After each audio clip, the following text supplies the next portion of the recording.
Alchemy institute of chemistry में आपका स्वागत है।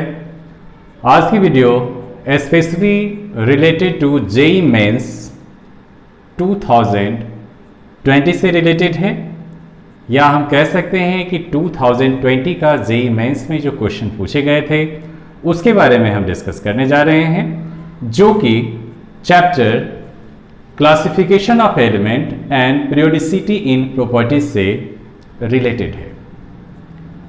चलिए तो हम बात करते हैं कि कैसे कैसे क्वेश्चंस इसमें पूछे गए थे। तो पहला क्वेश्चन है, in the 6th period orbitals are filled are, कुछ ऑप्शंस दिए गए हैं 6s, 5f, 6d, 6p and similarly option B is given and C is given. तो दीज आर द ऑप्शन। तो वी विल कंसीडर किस type से जो orbitals filling होती है। तो याद करिए ये ऑफ-बो प्रिंसिपल के हिसाब से होता है, जैसे कि जिसमें 1s में पहले आता है, फिर 2s में आता है, फिर 2p में आता है। तो अकॉर्डिंग टू ऑफ-बो प्रिंसिपल ये जो होगा C option is right option. It means first 6s orbital will be filled, then 4f, then 5d, then 6p। तो this is according to the energy consideration. ये एनर्जी के हिसाब से सबसे पहले लोअर एनर्जी में जाएगा, देन जो है हायर एनर्जी स्टेट में इलेक्ट्रॉन्स बढ़ेंगे। चलिए नेक्स्ट है the correct order of, second question, the correct order of ionic radii of O2 minus, N3 minus, F minus, Mg2 plus, Na plus and Al3 plus is. तो there will be too many options and you have to choose.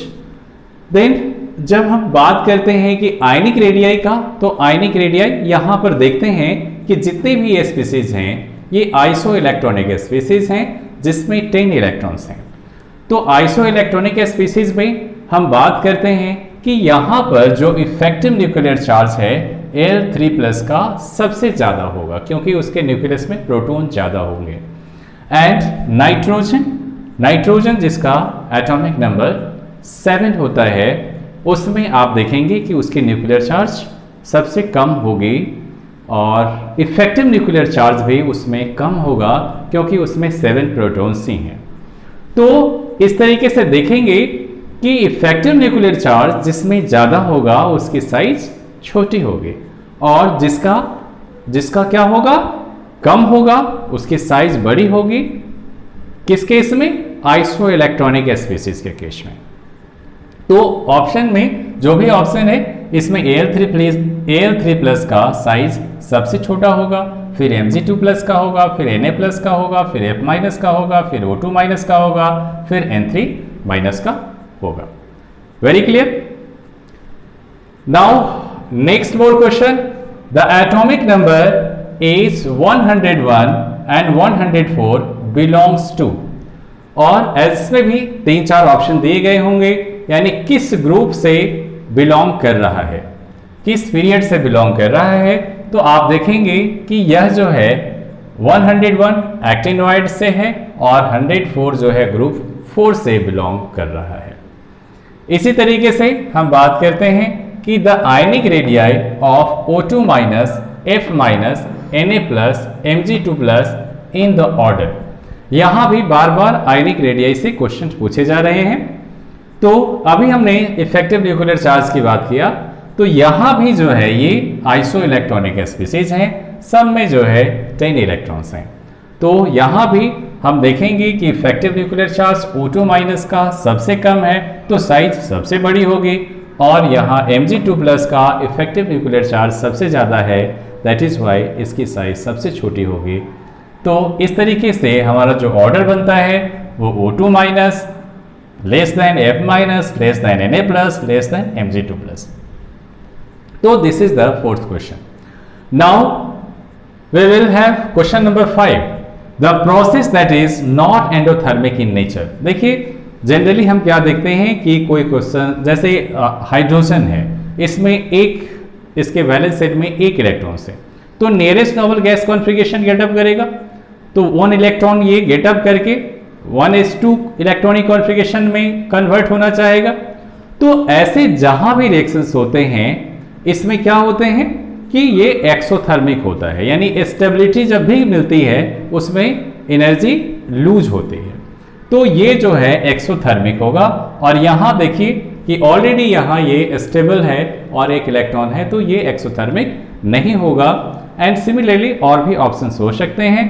तो यहाँ पर question था कि कौन जो है endothermic नहीं होगा, तो ये आपका एंडोथर्मिक नहीं होगा। Option first is right option. Next question, in general property magnitude only that show an opposite trend in comparison to other property across a period. Across a period जैसे किसके घटने के साथ किसके कौन बढ़ता है, कौन घटता है, किसके घटने के साथ कौन बढ़ता है, यानी अपोजिट ट्रेंड जो है कौन शो करता है इसकी प्रॉपर्टीज में। तो ये आयनाइजेशन एंथैल्पी जो है यहाँ पर ये क्या होता है कि पीरियड में दूसरी प्रॉपर्टीज से अपोजिट ट्रेंड शो करता है, आयनाइजेशन एंथैल्पी। नेक्स्ट क्वेश्चन है question number 7, the element of third period x, y, z such that oxide of x is acidic, y is amphoteric and z is basic. The order of atomic number of three elements are. अब यहाँ पर हम बात करते हैं कि third period के along हम डिस्कस कर रहे हैं। तो थर्ड पीरियड के अलोंग डिस्कस करेंगे तो जो लेफ्ट टू राइट बढ़ते हैं तो क्या होता है, एटॉमिक नंबर बढ़ता है फर्स्ट, और लेफ्ट टू राइट आप देखेंगे तो नॉन मेटालिक कैरेक्टर भी बढ़ता है, नॉन मेटालिक कैरेक्टर बढ़ता है। इसका मतलब ये हुआ कि जो लेफ्ट में होगा वो मेटालिक ज्यादा होगा और राइट में जो होगा वो नॉन मेटालिक ज्यादा होगा। तो आप जानते हैं कि जो मेटालिक ऑक्साइड होता है वो बेसिक नेचर का होता है और जो नॉन मेटालिक ऑक्साइड होगा, नॉन मेटालिक ऑक्साइड एसिडिक का होगा, मेटालिक ऑक्साइड बेसिक का होगा और बीच वाला जो होगा वो एम्फोटिक नेचर का होगा।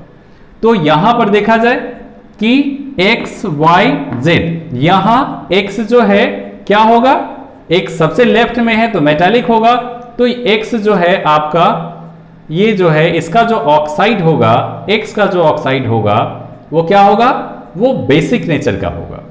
और z का जो ऑक्साइड होगा वो क्या होगा, z का जो ऑक्साइड होगा वो एसिडिक नेचर का होगा। और इसके बीच वाला जो होगा वो क्या होगा, इसका बीच वाला जो होगा एम्फोटिक नेचर का होगा। तो इस ढंग से यदि हम एटॉमिक नंबर को इंक्रीजिंग ऑर्डर में अरेंज करें तो सबसे पहले सबसे छोटा एटॉमिक नंबर x होगा, इसके बाद y आएगा, इसके बाद z आएगा। तो दिस ऑर्डर इज राइट। इस टाइप से और भी ऑप्शंस दिए गए होंगे, तो ये वाला order is good answer, right. Now next question है, an element has IUPAC name unnilennium. कोई एलिमेंट है जिसका IUPAC नेम अननील-एनियम है, तो atomic number of the element क्या होगा। तो we have un means 1, nil means 0, en means 9, तो इट विल बी 109, यानी वो जो एलिमेंट होगा अननील-एनियम का वो 109 होगा। इस ढंग से भी क्वेश्चंस पूछे जाते हैं। Now question number 9, the 5 successive ionization enthalpy of an element are 800, 24, 27 and this one kilojoule per mole. The number of valence electron in the element is, ये 4 and 3 ऑप्शन है। चलिए हम बात करते हैं कि देखिए यदि हम कोई चार्ज स्पीसीज है तो उसमें से क्या होता है कि जब हम जैसे जैसे इलेक्ट्रॉन्स निकालते जाते हैं, जैसे जैसे इलेक्ट्रॉन्स निकालते जाएंगे, जैसे पहला इलेक्ट्रॉन निकालेंगे उससे कोई चार्ज स्पीसीज से जैसे हम दूसरा इलेक्ट्रॉन निकालेंगे तो लगभग जो है आयनाइजेशन एंथैल्पी 10 टाइम्स बढ़ जाता है। तो इस टाइप से आप देखा जाए कि यदि वैलेंस शेल में 4 इलेक्ट्रॉन्स है, इसका मतलब ये कंप्लीटली फिल्ड है। यहां पर आप देख रहे हैं कि ये बी वाला जो ऑप्शन है जिसमें वैलेंस शेल इलेक्ट्रॉन 3 है, तो कोई मान लीजिए कि चार्ज स्पीसीज है तो उसी कंसिडरेशन के हिसाब से देखेंगे तो ये पहला कम है और फिर इसके बाद क्या हो गया है, और इलेक्ट्रॉन निकाला गया है तो और बढ़ गया है, फिर और निकाला गया है और इस ढंग से बढ़ता चला गया है। तो इस केस में जो है ये जो बी है, बी जो है आपका राइट ऑप्शन है, यानी valence electron 3 will be the right option. चलिए हम बात करते हैं which of the following oxides are acidic, basic and amphoteric respectively. देखिए सेम टाइप के क्वेश्चंस जो है यहाँ भी आ गए। तो हमने डिस्कस किया था कि जो नॉन मेटालिक ऑक्साइड होता है वो एसिडिक नेचर का होता है और मेटालिक ऑक्साइड जो होता है वो बेसिक नेचर का होता है। तो इस टाइप से देखें कि ये N2O3 है, Li2O है, Al2O3 है, तो ये जो है आपका क्या होगा, ये बेसिक एसिडिक नेचर का होगा N2O3, Li2O ये आपका बेसिक नेचर का होगा और Al2O3 क्या होगा, एम्फोटेरिक नेचर का होगा।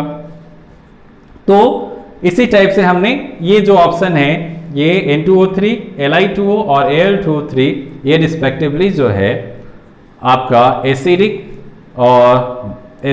बेसिक एंड एम्फोटेरिक नेचर का ऑर्डर है। तो ये राइट ऑप्शन है, इसका दूसरा ऑप्शन रॉन्ग है। नेक्स्ट क्वेश्चन है 11th, among the following list third ionization enthalpy is for Mn, cobalt, iron और निकेल। अब देखिए जो इसमें देखेंगे सबका जो है इलेक्ट्रॉनिक कॉन्फ़िगरेशन लिखकर, जो वैलेंस में जो इलेक्ट्रॉनिक कॉन्फ़िगरेशन है उसमें देखेंगे कि आयरन का क्या होता है, आयरन का जो एटॉमिक नंबर है वो 26 होता है, यानी इसका जो आउटर मोस्ट होगा वो 3d64s2। तो देखिए थर्ड आयनाइजेशन एंथैल्पी की बात करते हैं तो ठीक है 4s से 2 इलेक्ट्रॉन्स निकल गया।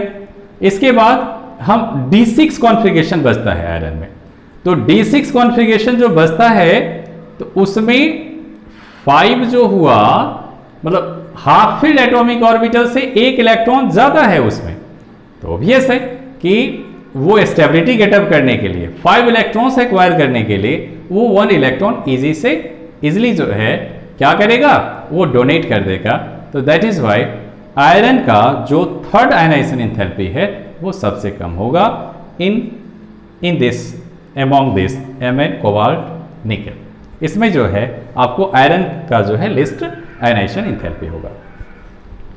नेक्स्ट क्वेश्चन देखते हैं 12th, the element with Z120 not a discovered will be and क्या होगा, यानी एलिमेंट जिसका एटॉमिक नंबर 120 है जो अभी तक डिस्कवर नहीं हुआ है वो कैसा होगा, अल्कली मेटल होगा, अल्कलाइन अर्थ मेटल होगा, क्या होगा। तो देखिए कि 118 वाला जो होता है वो याद रखना है कि नोबल मेटल होते हैं। तो 118 नोबल होता है तो उससे 2 आगे, यानी एक आगे बढ़ेंगे तो अल्कली मेटल बनेगा, दूसरा आगे बढ़ेंगे तो अल्कलाइन अर्थ मेटल बनेगा। क्या मतलब हुआ कि यहां पर 120 वाला जो है अल्कलाइन मेटल होगा, अल्कलाइन अर्थ मेटल होगा। वेरी क्लियर, तो ये भी क्लियर हो गया। इसके बाद लास्ट क्वेश्चन है the size of iso electronic species, जैसे Cl- है, Ar है, Ca2+ है, इज अफेक्टेड बाय। अब कोई आइसो इलेक्ट्रॉनिक स्पीसीज है तो उसमें साइज कौन डिटरमाइन करता है, इससे बहुत सारे क्वेश्चंस पूछे गए हैं, 2-3 क्वेश्चन जो है हम लोगों ने डिस्कस किया है। तो इफेक्टिव न्यूक्लियर चार्ज जो है इंपॉर्टेंट रोल प्ले करता है।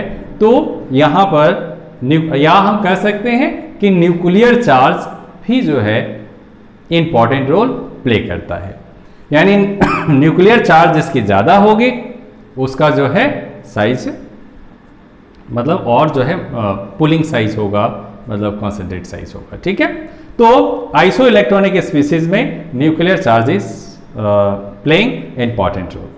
तो आपने देखा कि ये 2020 का जेईई मेंस का क्वेश्चंस है। तो